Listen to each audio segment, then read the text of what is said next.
Hey everyone, Grant Alexander here. Today I'm making a custom leather notebook cover for a charity auction. That's right, you can actually own one of my pieces and on top of that, support a great cause. Stay tuned to the end to find out all the details. I'm making this notebook cover out of 3 to 4 ounce veg tan leather. I used the notebook to get the rough dimensions.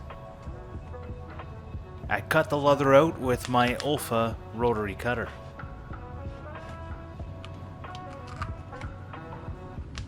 I then cut out 2 more pieces that will be the inside where the notebook slides in.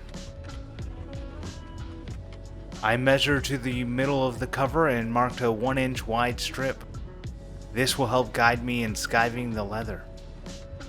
Skiving is removing some of the thickness from the leather with a sharp tool. I'm doing this to help the cover fold over the notebook easier. I trace around the notebook onto the leather, both on the cover and the inside pieces. Before gluing the sides on, I decided to treat the inside edges to some bevels and gum tragacanth. Once it's attached, it would be very difficult to do this step. I then coated both sides with water-based contact cement, ensuring not to go over the lines I made earlier. Once it was dry, I attached the inside pieces to the cover.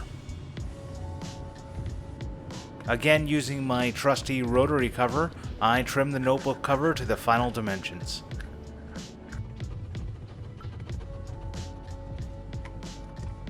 To get the rounded corner I wanted, I just used the notebook as a guide. I spent a bit of time sanding everything smooth, and then beveled all of the edges. So satisfying.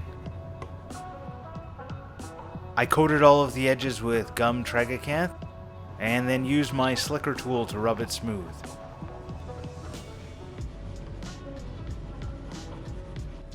I used my dividers to mark out a line for stitching.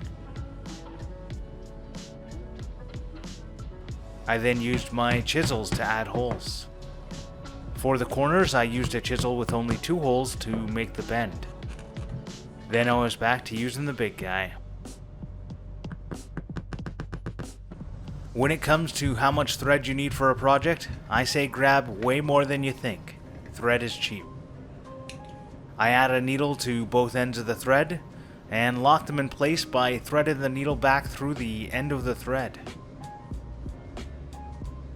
Now I put on my favorite podcasts and get to stitching. I'm using a saddle stitch, and the biggest thing I try and remember is to be consistent with my pattern. I always start on the outside and then thread on the inside. Once in a while the needle gets stuck and I use a pair of pliers to pull it through.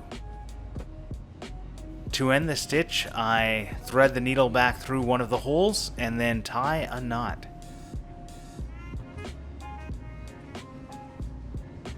I cut the ends and melt the wax thread with a lighter.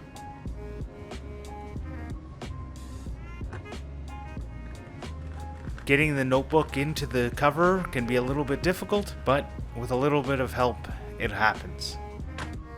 This notebook cover will be going to the highest bidder over on the auction happening between May 28th and June 2nd over on the Camp for a Cure Instagram. You can find a link to that in the description below. I'm going to work with whoever wins this to add their logo to the front using the 3D printed embossing that I've done on my last 2 videos. There are a lot of amazing things that have been donated, so even if you're not interested in bidding on this, you should go over there and check it out. Money raised through this auction is going to the FOXG1 Research Foundation. FOXG1 syndrome is a rare neurological genetic disorder that greatly impacts brain development and typically causes epilepsy and a host of physical and cognitive disabilities. If you want to learn more about FOXG1 and what they're doing to try and find a cure, I'll link to the FOXG1 Research Foundation in the description as well. Until next time, cheers and have a great day.